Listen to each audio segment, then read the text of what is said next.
capítulo 1, verso 1. O texto diz: princípio do Evangelho de Jesus Cristo, o Filho de Deus. O que representa para você, querido irmão, ser cristão? O que representa para você? O que representa para você ser discípulo de Jesus? Que implicações isso tem para nós? Que implicações tem na forma para os jovens, por exemplo, no namoro? Que implicações tem, por exemplo, para o casal, para o cônjuge, no relacionamento familiar? Que implicações isso tem para os filhos quanto à obediência aos pais? Que implicação disso tem para os empresários? Diante dos seus negócios? De que forma, a forma que eu realizo meu trabalho como empregado? Tudo isso é implicações sérias. E é sobre isso que eu creio que o Evangelho de Marcos irá nos direcionar. Porque nós somos discípulos do Senhor. Se nós recebemos a mensagem de Marcos escrita, é porque Marcos compreendeu isso.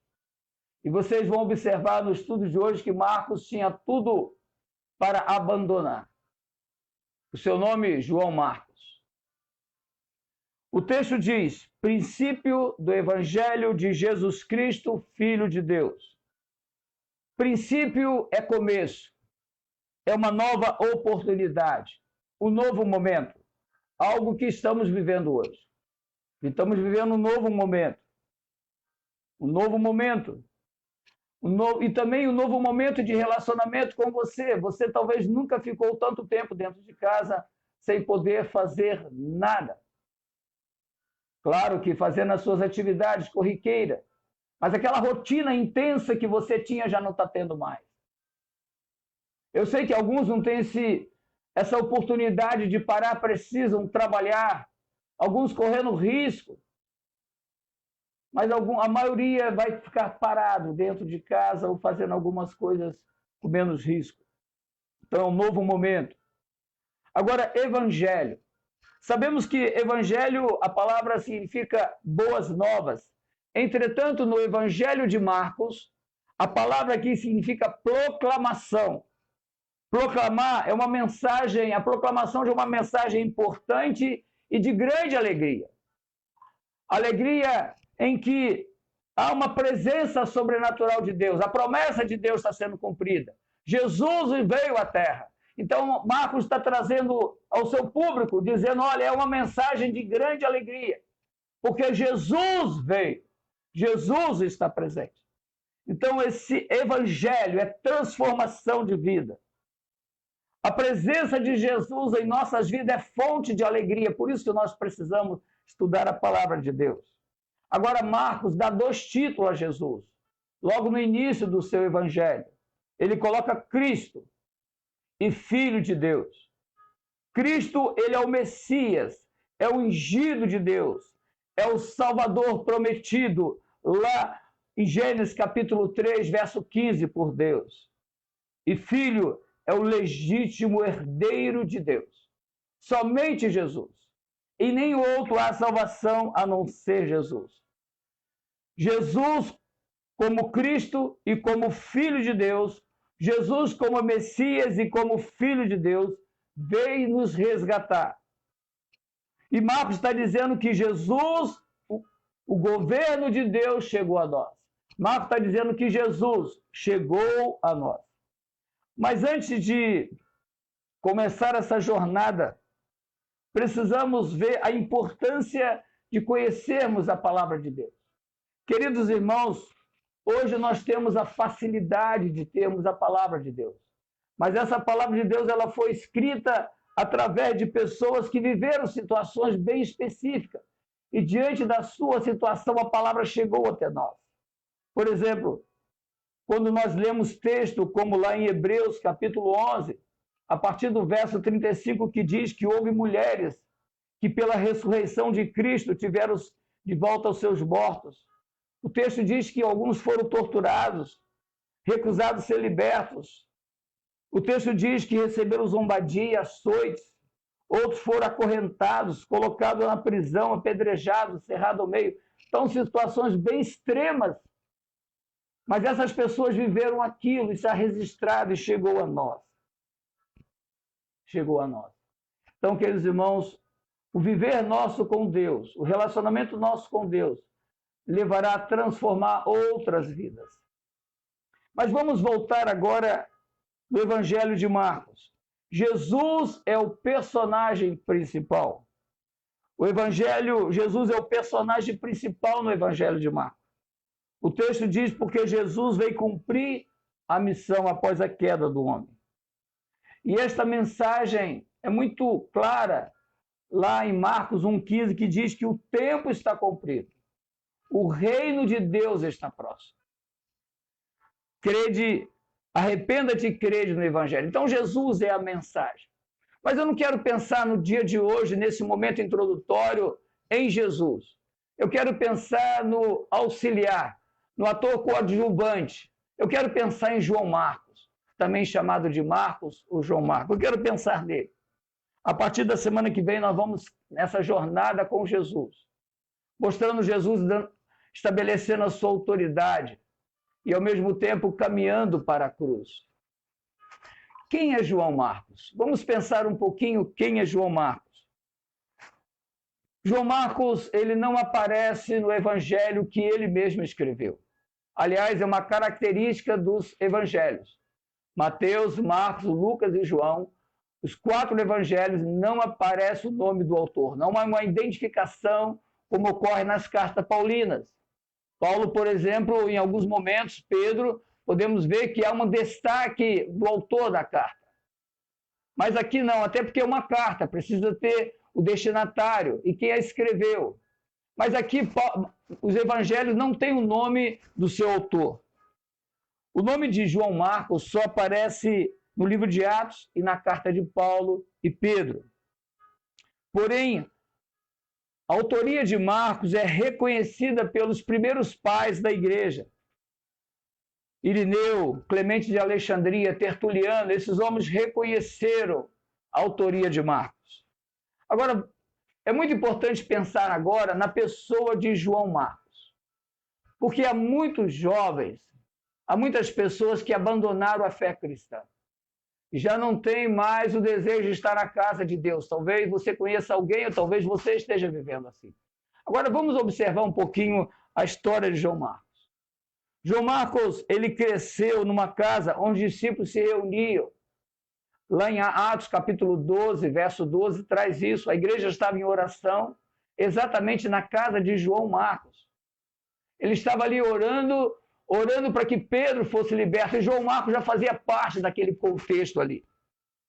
E é interessante que em 1 Pedro 5,15, 1 Pedro 5,13, Pedro diz que João Marcos é o filho espiritual dele. Então, possivelmente, João Marcos conheceu a Cristo através de Pedro, ou teve a sua fé fortalecida através de Pedro. Em Colossenses, capítulo 4, verso 10, apresenta que João Marcos também era primo de Barnabé.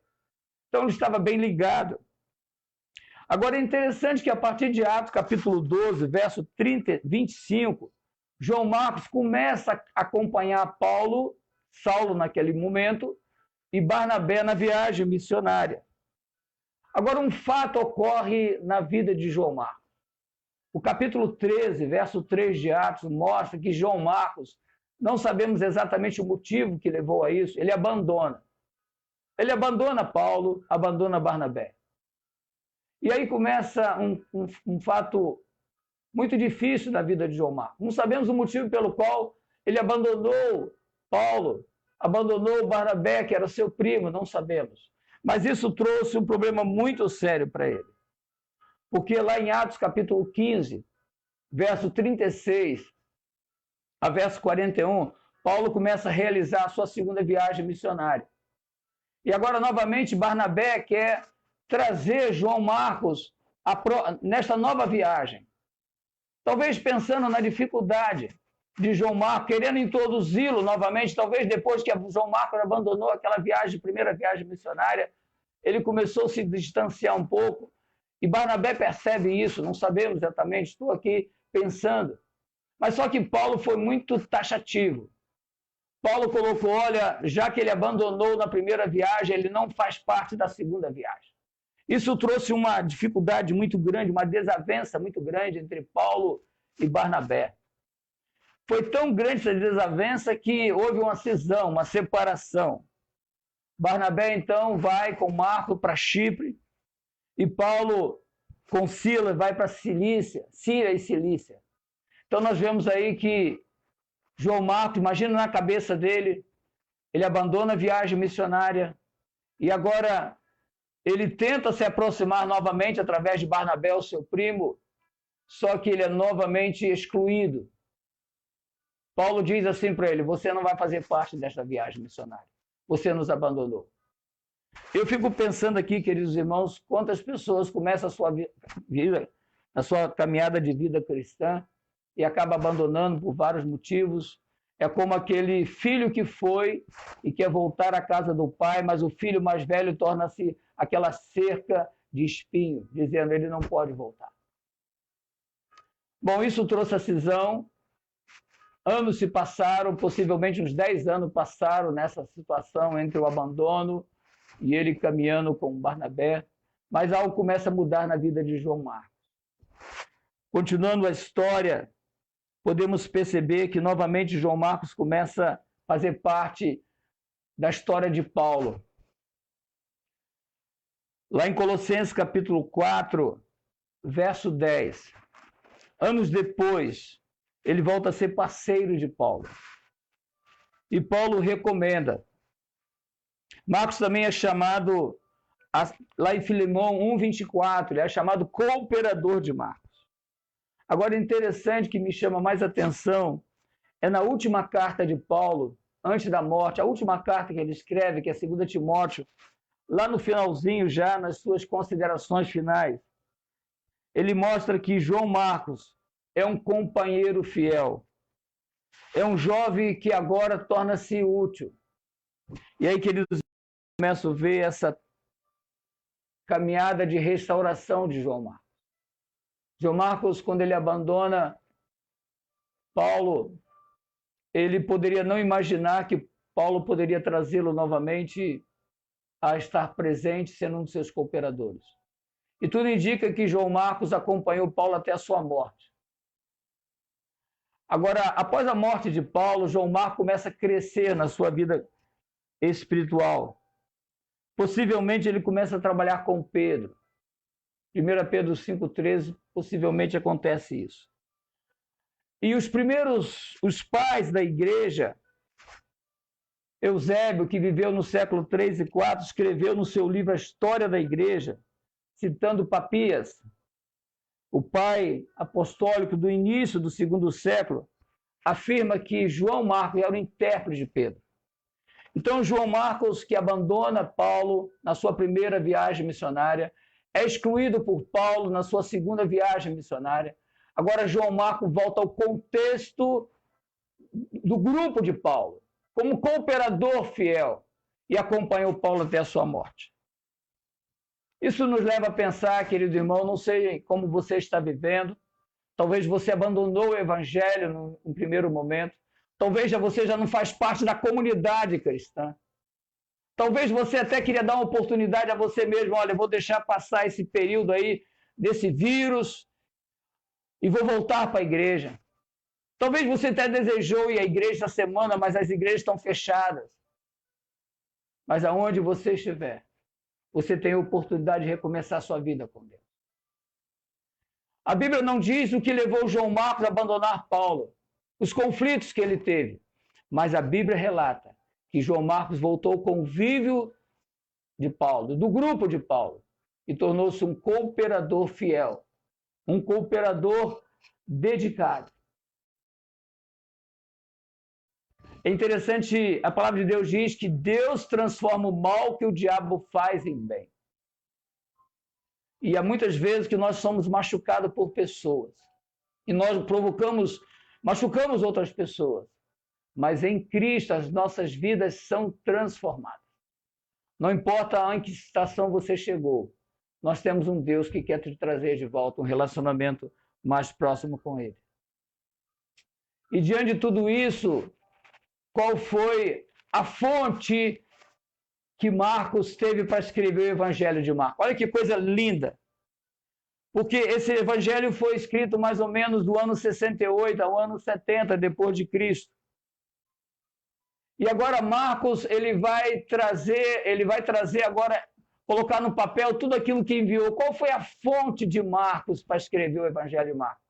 Foi exatamente o convívio com pessoas que estiveram muito próximas a Jesus. Ao lado de Jesus, como teve Pedro. Ao lado de Paulo, que teve uma experiência sobrenatural com Jesus. Então Marcos, ele viveu esse tempo com pessoas que estavam ligadas a Jesus.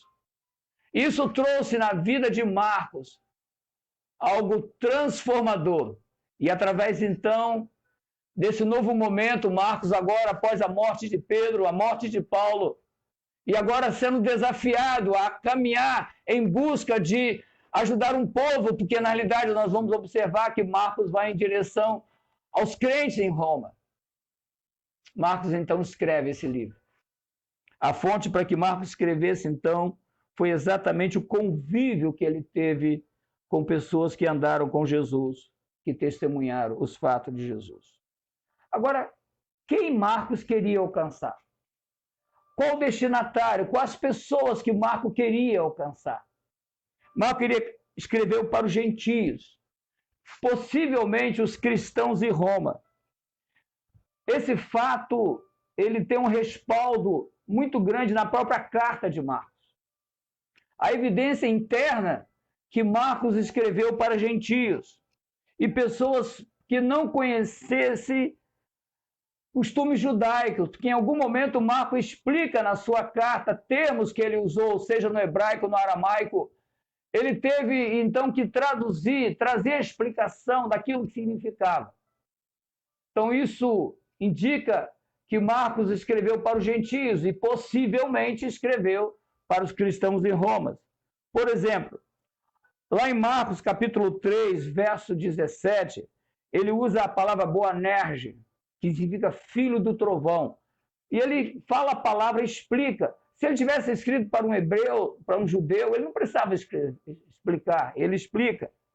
O mesmo acontece em Marcos 5:41, que ele usa a expressão Talita cumim, menina, eu te ordeno, levanta-te. Novamente, Marcos traz a explicação desta palavra. Novamente, repito, se ele tivesse escrevido para um judeu, não precisava fazer isso. A mesma palavra que ele usa lá no capítulo 7, verso 34, afatá, abra-se, quando ele faz aquele milagre, aquele homem. Da mesma forma, lá em 15, 22, quando ele usa a palavra Gólgota, que é lugar da caveira. E essas explicações indicam que o Evangelho de Marcos não tinha como destinatário os judeus, e sim gentios, e possivelmente os cristãos em Roma. Agora, olha a dificuldade. Porque Marcos agora, diante do seu destinatário, ele tem que escrever de forma diferente. E nós vamos observando essa diferença que os evangelhos foram escritos, exatamente por isso. Mateus, ele traz muito o Velho Testamento, porque ele tem como objetivo os judeus. Lucas tem um amigo muito grande, Teófilo, então ele traz detalhes, tanto no Evangelho de Lucas como Atos, escrevendo ao amigo. Mas Marcos não. Marcos, ele tem um alvo diferente. Ele tem um povo que está morando em Roma. E a Roma era a capital do império. Isso é uma implicação muito grande. César era considerado filho de Deus. E o exército romano era poderoso. Então, esses cristãos viviam num contexto onde moravam na capital do império, onde César era considerado como filho de Deus e tinha um exército poderoso naquela ocasião. Agora, imagine uma igreja que está surgindo, cujo rei é um carpinteiro, que foi morto por Pilatos. Então, aos olhos humanos, Jesus não era nada. era um carpinteiro, um simples carpinteiro que foi morto numa cruz, em tamanha vergonha. Agora, Marcos tem um grande desafio, ele tem um grupo de cristãos que estão inseridos numa cidade onde vemos que o próprio governador é chamado filho de Deus, César, filho de Deus. Então, nesse contexto, ele precisa mostrar que a mensagem do Evangelho destrona valores onde há poder, domínio e autoridade. Queridos irmãos, isso para nós é fantástico. Porque independente da situação que nós estejamos vivendo, independente da situação que as pessoas estão, não importa se as pessoas têm o maior grau, poder, autoridade, recurso, em Cristo não é nada. Tudo se anula. E Marcos, então, mostra isso. E Marcos tinha um objetivo agora com esta igreja, uma igreja inserida num contexto de poder, de autoridade. Então, Marcos, ele tem que fortalecer esta igreja, preparando a defender a fé diante de uma sociedade que detém o poder, que detém toda a autoridade. Queridos irmãos, é importante pensar que Marcos mostra Jesus fraco aos olhos humanos, fraco aos olhos de Roma, fracos aos olhos de César. Entretanto, era poderoso Filho de Deus. E aí nós vamos ver então no Evangelho de Marcos, para ele mostrar a autoridade de Jesus, e esta autoridade que ele apresenta de Jesus vai até o capítulo 8, verso 29. Jesus tem autoridade sobre a enfermidade, Jesus tem autoridade sobre as trevas, Jesus tem autoridade sobre a morte, Jesus é autoridade sobre a natureza. Então nós vamos ver que Marcos dá muita ênfase nisso, logo no início. Ele já começa, Jesus, Filho de Deus, o princípio do Evangelho de Jesus Cristo, Filho de Deus. Outra coisa que Marcos destaca na sua epístola, na sua carta, além de mostrar a autoridade de Jesus, Marcos apresenta Jesus em ação. Então nós vemos que Jesus do Evangelho de Marcos está sempre fazendo alguma coisa. Isso é observado através da preposição no grego. A palavra cair é uma preposição que é traduzido por ir, seguir em frente, logo adiante. Então vocês vão observar, lendo o Evangelho de Marcos, que Jesus não para, Jesus está em grande velocidade. Jesus é desafiado no capítulo 3, por exemplo, ele é questionado pelos religiosos, ele segue em frente. Logo lá à frente, no capítulo 6, quando ele é questionado pela sua família, onde a família vira os olhos, vira o rosto para Jesus, não acredita nele. O texto diz logo em seguida que Jesus não olha para aquilo, ele caminha. Então, toda a narrativa de Marcos, nós estamos vendo Jesus indo, Jesus caminhando, Jesus fazendo. Há uma grande velocidade nas ações de Jesus, porque Jesus estava o quê? Desconstruindo a mentira que estava instalada naquela comunidade, que César era filho de Deus, que o poder estava em César, a força estava em Roma. Isso é desconstruído. E o Evangelho de Marcos, um Cristo que, mesmo a morte, tem poder para ressuscitar. Marcos escreve, então, que Jesus, ele foi crucificado, desprezado pelos romanos, mas Jesus era o Filho de Deus. Jesus Cristo andou entre nós. Jesus Cristo libertou os oprimidos das trevas. Jesus Cristo curou os enfermos, ressuscitou os mortos. Jesus morreu na cruz pelos nossos pecados. E está diante de Deus, intercedendo por nós. Queridos irmãos, então nós vemos esse momento introdutório. Um jovem que abandonou uma oportunidade que teve com Paulo. Um jovem que, ao abandonar essa oportunidade, 10 anos depois, mais ou menos, ele volta a estar com Paulo. Torna-se um grande cooperador de Paulo, companheiro. Após a morte de Paulo, ele ficou até o final com Paulo. Depois este jovem agora acompanha Pedro. E logo após a morte de Pedro, agora ele aceita um grande desafio. Orientar, instruir uma comunidade cristã que estava inserido numa cidade que era a capital do império, cujo César era considerado um deus, cujo exército era poderoso. Então Marcos, para desconstruir tudo isso, fortalecendo a fé desses irmãos, Marcos traz na sua carta, de maneira simples, até sintetizando um pouco, mostra um Deus, um Jesus poderoso, com toda a autoridade, sobre principados, potestades, sobre a enfermidade, trazendo cura, ressuscitando os mortos, libertando os cativos. Esse é o evangelho que nós vemos diante de Marcos. Por isso, queridos irmãos, nós precisamos ter o conhecimento da palavra de Deus. Essa palavra chegou até nós. E nós precisamos agora conhecer mais Jesus. Nós precisamos conhecer Jesus não só como nosso Senhor, como nosso Salvador, mas como nosso Senhor. Nós precisamos saber o que Jesus fez por nós. Porque assim como Marcos teve a oportunidade da sua experiência com Paulo, da sua experiência com Pedro, fazer diferença na vida daquela comunidade em Roma. Da mesma forma, Marcos está fazendo diferença na nossa vida e nós precisamos fazer diferença na vida de outros. Precisamos conhecer o relato histórico de Jesus. Precisamos comprovar que Jesus é o Messias, o servo sofredor, o Filho de Deus, que como Deus veio ao mundo e morreu pelos nossos pecados. E nós vamos ver que Marcos trabalha também sobre isso. Agora precisamos também, queridos irmãos, ser discípulos. Dar continuidade a essa obra maravilhosa que o Senhor fez em nós e através de nós fazer em outras vidas.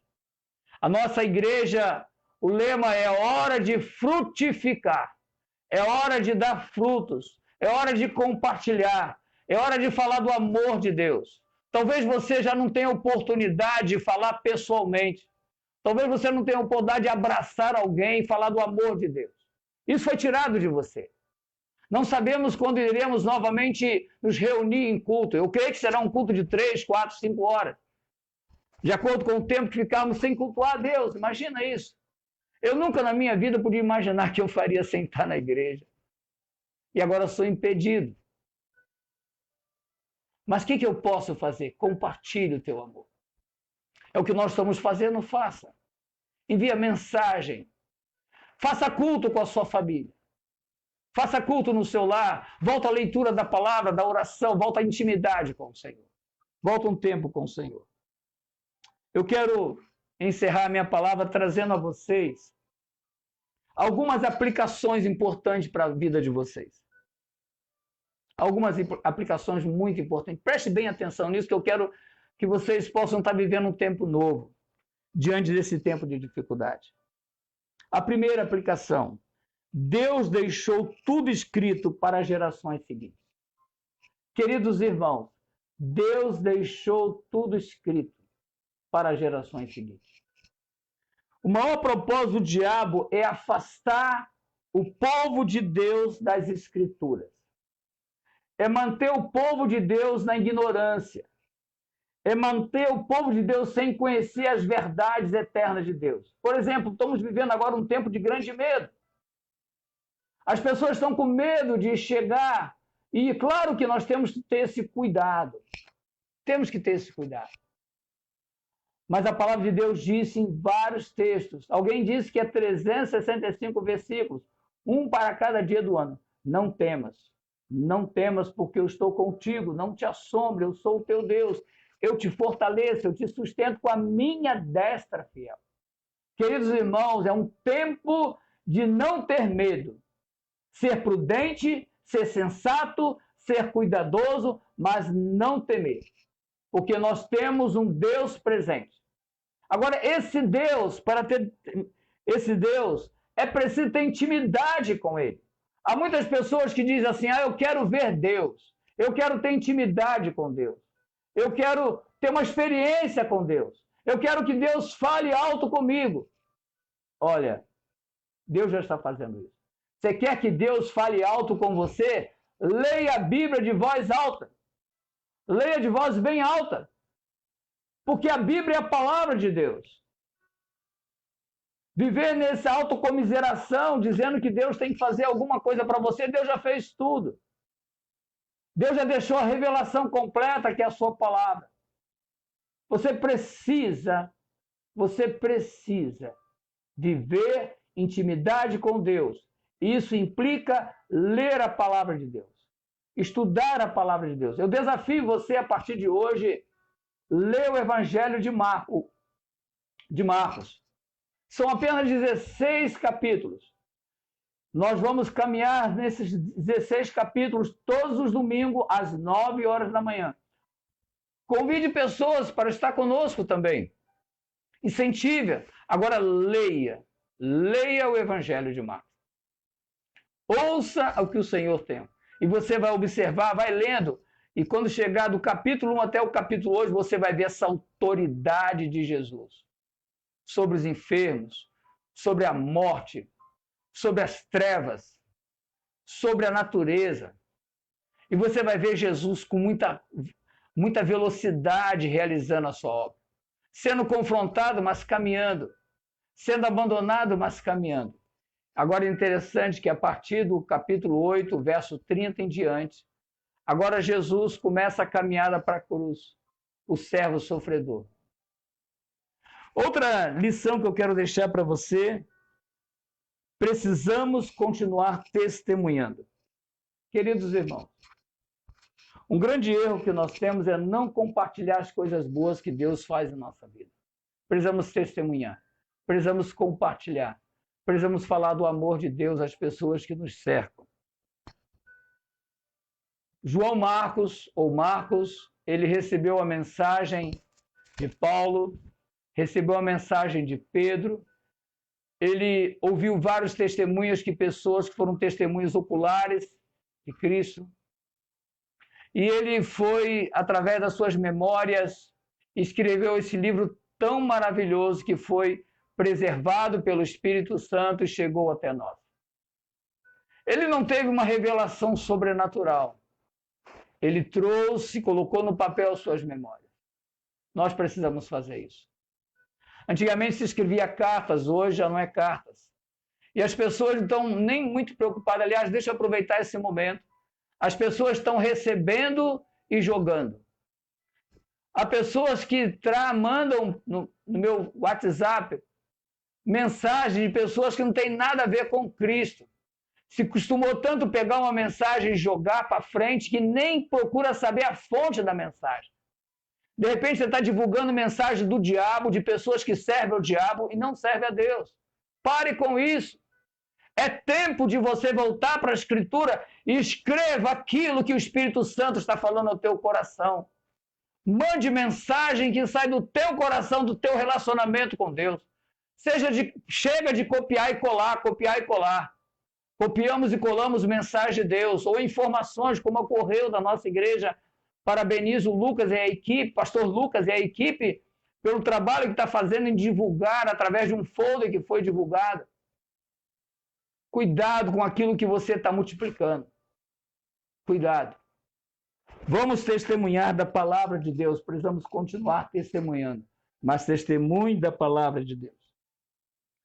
Outra lição para a tua vida. Primeiro, que Deus deixou tudo escrito para as gerações seguintes, que nós precisamos testemunhar. Agora, algo muito importante que eu quero falar para vocês. Deus usa pessoas simples de forma simples. Queridos irmãos, Deus usa pessoas simples de forma simples. Marcos era um jovem simples. Um jovem que tinha um primo chamado Barnabé. Um homem muito dedicado. Nós sabemos a história de Barnabé. Se você não conhece a história de Barnabé, vai para o livro de Atos, você vai ver a história de Barnabé. Até um cântico foi feito em homenagem à sua dedicação, o seu empenho, o seu amor à obra. Então, João Marcos é um menino simples, um jovem simples, que na sua simplicidade ele se aproxima de Paulo. E na sua simplicidade ele volta novamente a Paulo, reconhecendo o seu erro. Não sabemos como foi esse reencontro dele com Paulo. E ele vai crescendo de maneira simples, escreve de maneira tão simples o seu evangelho com muita prioridade.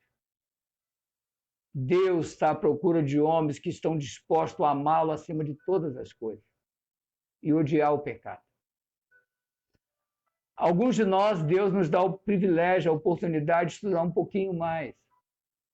Mas os estudos, os diplomas, os certificados não têm valor nenhum diante da simplicidade de servir ao Jesus.